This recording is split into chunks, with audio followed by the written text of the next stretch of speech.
to episode number 16 of Down the Lines. It is Tuesday, June 13th. As always, I'm one of your hosts, Spencer. And I am Tyler. On today's episode of Down the Lines, we are going to exclusively talk about the College World Series, in which the LSU Tigers are a part of once again. Going to Omaha. Last week, we had a first on our show with our call-in guest, Chris. He was great to join us on the show last week. This time, as you can see, we're not alone. We have an in-studio, so to speak, guest today, Mr. Matt Musso. Thank you for coming on today, sir. No problem. He is going to be our stand-in college baseball analyst, so to speak. You can follow him on Twitter at MattMan16. But before we go deep into Omaha, I really want to talk about this past weekend with Mississippi State and the Super Regional that was in Alex Box Stadium. It was a couple of very, very good games. The first one was a better game to just the average fan, but to an LSU fan, I'd say the second one was a very good way to close out the weekend with the huge win by 10 runs, going late into the night, Monday morning. But having Matt here, what did you see from the Tigers this weekend? Well, they really just kind of kept doing what they were doing for the past 16 games. I mean, they've won 16 games in a row. They've been arguably the hottest team in the country. I mean, you would have liked the starting pitching on Sunday from Jared Poche to be better, but, Coach Dunn, AD, says it all the time that it's not a pitcher, they're a pitching staff. And yes. Caleb Gilbert picked him up like he needed to do. And Caleb Gilbert was shut out for 5 2/3. 2 hits. That's it. That's all I gave up. Yeah. And really in a position where Mississippi State had gotten some momentum back after clawing back going against Jared Poche, and that's a team that, and Matt, you've said this before, that if they don't believe, they have no chance. Yeah. And Gilbert really got in there and shut down any believing that they could have done. But let me ask you, since I know you were at both games Saturday and Sunday, Tyler, you were at Sunday's game, yeah. But Saturday, what was that atmosphere like? I know I've seen a lot of, that's Alex Box at its best. Saturday night, Tigers down 3-0, come back and have the huge 4-run inning late in the game. What was it like being in the box? Well, I mean, for 7 innings, it wasn't really the box. They would get somebody on, bunt them over, move them to third, but 1 out. The crowd would try to get into it, but Mississippi State would do something to stop it, or LSU would shoot themselves in the foot. Yeah. And Alex Lang, in his post-game press conference, said when Kramer Robertson walked, the gates of hell were opened in the 8th inning. And absolutely. It changed everything. It changed everything. Paul Maneri was comparing the atmosphere to Tiger Stadium. And, I mean, I've been going to the game since I was born. We've had season tickets since 93. That's the loudest I've ever heard Alex Box Stadium. In the 8th and 9th inning? Yeah, specifically the 8th. Yeah, whenever they erupted for the 4 runs. Right. How do you feel about Zach Hess and his performance on Saturday night, coming in, getting those last few outs after Lang, to really, the offense came around finally, but Hess shuts the door defensively against the Bulldogs? When I look at Zach Hess, the first thing that comes to my mind is, man, his breaking ball is better than anything any hitter is going to throw at him. The second thing that comes to my mind is, man, Friday nights are in good hands next year. I could not agree more. That's actually a question I'm going to pose kind of when we talk about Omaha, where Hess stands as far as how we use him. But that Saturday night game, 4-3, one of the best comebacks in certainly in recent memory for the Tigers. It really propelled them, gave them all the momentum they needed heading into Sunday. But it started out kind of shaky with Jared Poche on Sunday at night. It did, and he was great for the first 2 innings. The first 2 innings, I mean, he struck out 4 in the first 2 innings. He's not a strikeout guy. He struck out Rooker as well. Right. It was one of those strikeouts. And in the 3rd inning, he just lost his release point, and that was it. I mean, he lost his zone. Well, you have to be thinking, watching the game, I know I was, Poche is mowing him down. He mows down Rooker, and you're thinking, oh, we're well on our way, right? Yeah. And then this has happened a couple of times here in the last several weeks. Poche unravels a bit. And he's not the only starter to do that, no. but in this situation this Sunday night, he did unravel. But how huge was Gilbert coming in past Poche. Caleb Gilbert was the MVP of the game. No, no doubt. I agree. By shutting them down, because they had all the momentum. Right? Yeah. Shutting them down, you gave your offense a chance to come back, right the ship, score some runs, and they did that. They erupted for 6 in the 5th, I think. The weather was no fun. We talked about it last week when we were talking about the regionals. We talked about how historically bad the weather was across the country just for the regional round. Super regional round was no different. There were delays all over the place, specifically Tallahassee, but we were Tallahassee and Gainesville, but we were no stranger to the weather as well. So Sunday, delay after delay, my favorite of which was when the game was well in hand at the top of the 9th, another delay at 1 a.m. in the morning. So that game finishes around 2 o'clock. But my question is, with the super regional games, so we win back-to-back, we are up to 16 straight. What was better for the Tigers, the pitching or the hitting from this weekend? What do you have more confidence in moving forward? I don't know. That's hard because Mississippi State's pitching staff is not at full strength, Right. and it hasn't been all year. Yeah. LSU, with that being said, is absolutely raking. I mean, they are hitting the cover off the ball. I think going into Sunday, they were hitting 308 as a team in their win streak, which is not good crazy. enough. Yeah, It's just that's not good at all. enough. I mean, they were pitching with a team ERA of 208. So I mean, they did what they've been doing. You throw those two numbers at me, and I just think, God, that's a hard baseball team to beat, isn't it? Yeah. That's a hard baseball team to beat. You Yeah. can't hit against them, and they're hitting you. And that showcased again this weekend. And when you're shorthanded on the pitching staff, not just in the bullpen, I mean, you have one starter in Pilkington, and he gave you everything he had. Everything and more. I mean, you And could then not you have still asked lose for that anything game. else out of. Yeah, exactly. So how do you bounce back Sunday if you're Mississippi State after Pilkington gives you everything in the world? How do you come back and you pitch 8 guys on Sunday when Andy Cannizzaro, all the credit in the world for the season that he had with the Bulldogs this year. All the credit in the world. Like him or hate him, that is a good baseball coach, and he did really good things with Mississippi State this year. But in the end, it was too much Tiger. It was too much LSU baseball, too much hitting, too much pitching, and we get the win and we get the advance, and we're on to Omaha. Yeah. 18th time in program history. I mean, It's nothing to shake a stick at. No. 18th time in program history. Neither is Florida State's 22. Yeah, well, we will get to that. Don't worry. But the Tigers do advance in the Super Regionals. We have 16 straight wins. They win 4-3 in that thriller on Saturday night, and then come back and win 14-4 on Sunday.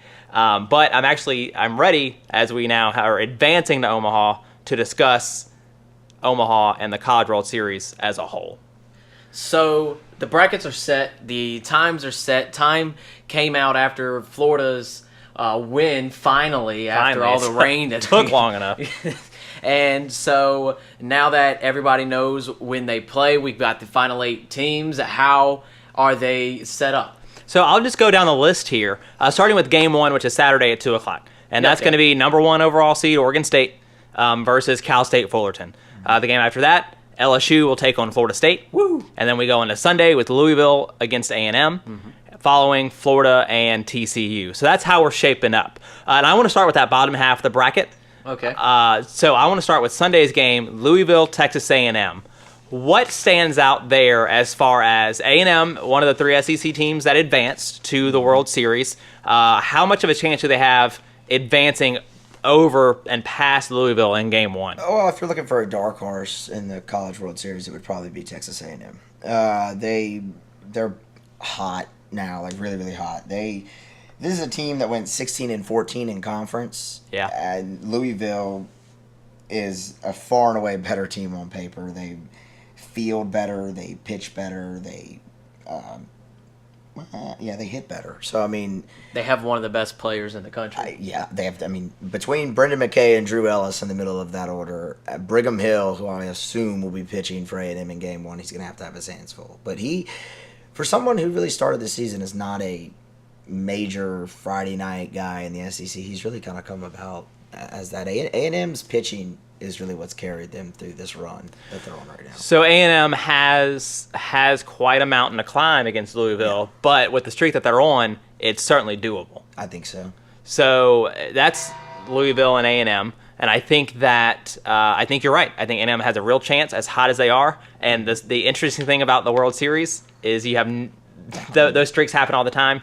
There's almost no telling who wins. Right. And there's a lot of teams in this bracket that are on hot streaks. Yeah. You have to be to make it here, right? Yes. So then, speaking of a team that keeps moving along just fine, is Florida, and they play TCU, who we've seen this year in Houston. What do you see in that matchup?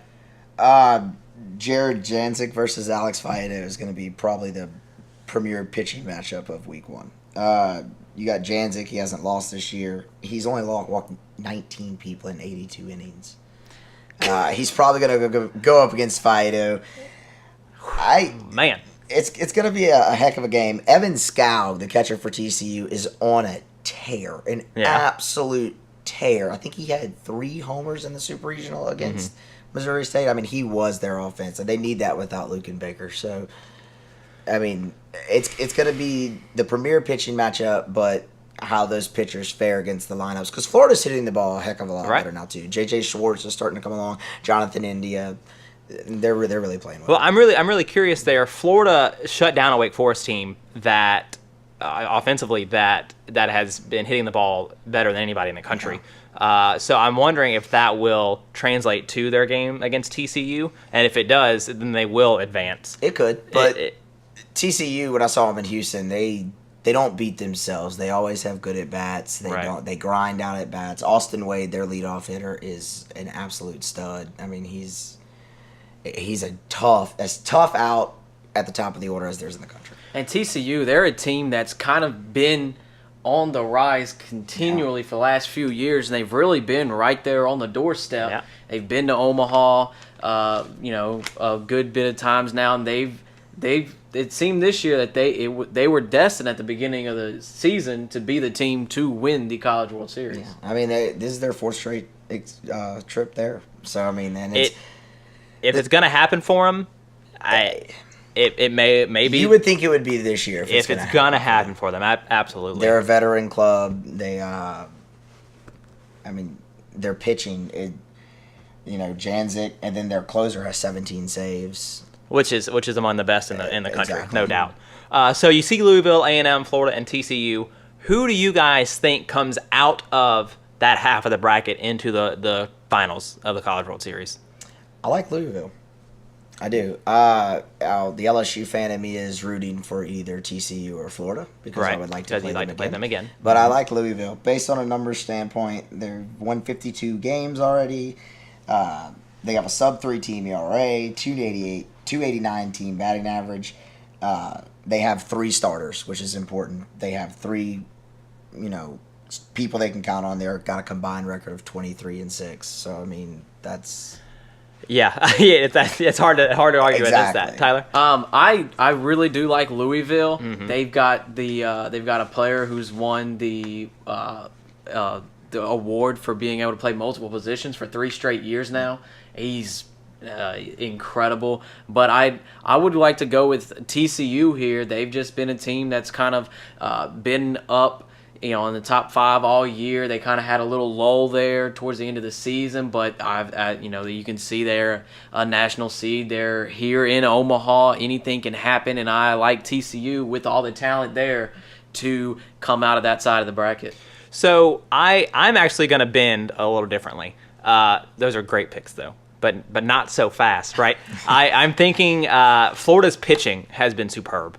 And I think that's going to propel them. I don't think they're going to necessarily do it through the winner's bracket, but I think Florida is going to come out of this bracket. I think they might lose that game 1 against TCU, but I do believe that they have the depth to make it through the loser's bracket, which is hard to do, but we've seen it before. And I think if a team can do it in the World Series this year, it is Florida. So I'm going to pick Florida. With our three's luck, it's probably going to be A&M because none of us picked them. Right. Yeah. But let's talk about the first bracket now, that top half, and we'll get to LSU, Florida State, obviously. But I want to talk about Oregon State, Cal State, Fullerton. Oregon State, the number 1 overall seed, no doubt the favorite going into the College World Series. Do you have any reason to believe that they won't beat Cal State Fullerton in Game 1? No.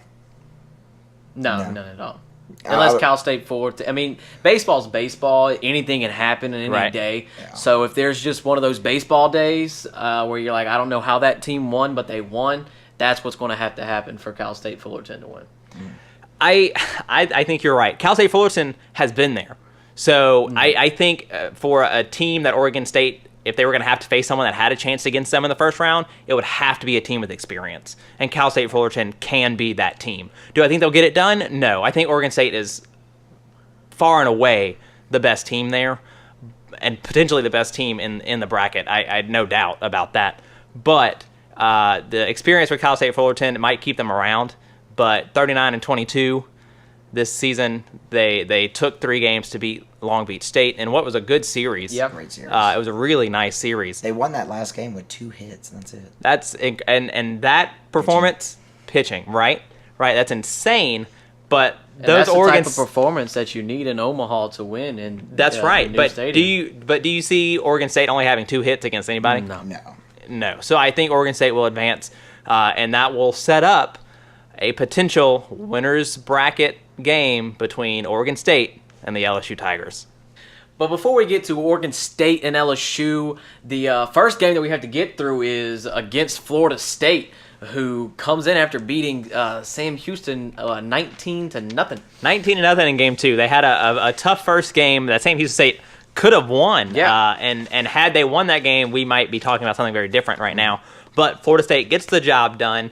And, we talked about Cal State Fullerton's experience. What about Florida State's experience in the College World Series? Well, they have a lot of it, but not all of it's good. That's poor Mike true. Martin. Golly. Yeah. Florida State, they hold the unenviable record of most College World Series appearances without a national championship. Yeah, that burns. That hurts. That one hurts. They're the Phil Mickelson. Phil for so long, but didn't have majors. Except I think they've only finished second 3 times. Oh, maybe they're the Lee Westwood. Maybe that's what it is. They're the Lee Westwood of the College World Series. Anyway, I digress. No, they're a good team. I mean, this is the first time they've been to Omaha since 2012, so they're itching to get back. That means they don't have the experience on their team that LSU does. LSU went in 2015. Their second time in 3 years. Lang and Poche both made starts in that College World Series. Yes, they did. It just came out that Alex Lang's going to be your starting pitcher, which Saturday night. I was surprised about that, but... So what reason? So let's talk about that. Lang is the name starter for Saturday night, which a casual fan might say, well, that makes sense because he's first in our rotation and that's the first game. Why does it surprise you that Lang started? Well, because I thought you would have wanted to have him for Oregon State. I mean, that's when they went last time in 2015. They saved Lang for the second game. They pitched Poche against TCU. It didn't work out very well, but Lang was able to come back though a complete game against Cal State Fullerton. As a matter of fact, and in the losers bracket and get LSU to the next day, but LSU didn't have a third starter, so that really hurt them. But I would have thought, because Poche is capable of getting it done, so why not try to save Lang? But then again, you lose the first game, you're in trouble.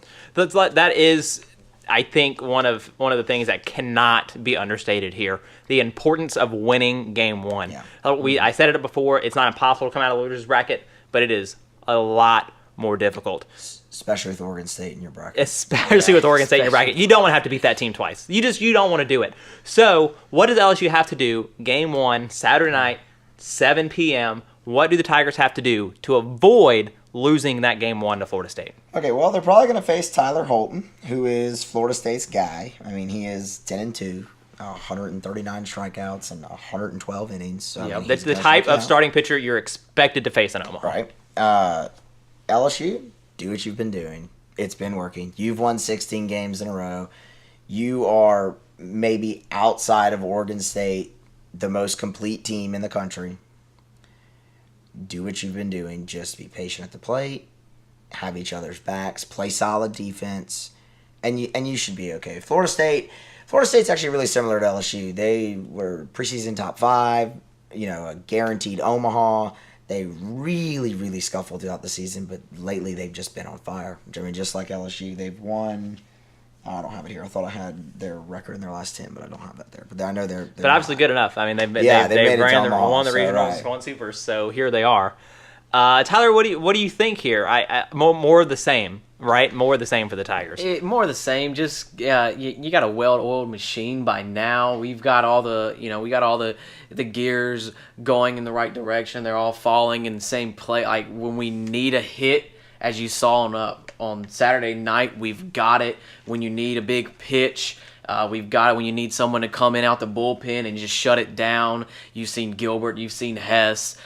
Just throughout this winning streak, since we've been hot going to win, since we started 10-8, since then it seems like everything's just gone the right way for the Tigers, and you really hope that it keeps going like that. Well, it's a tale of two halves. I mean, it absolutely is for the season for the Tigers. But you're right. The thing that stands out for me is we're getting the hits that we weren't getting that first half of the season. And so do we keep getting those hits? So, we go against Florida State game 1. We have to win that game to keep really any positive motivation, any positive momentum moving forward.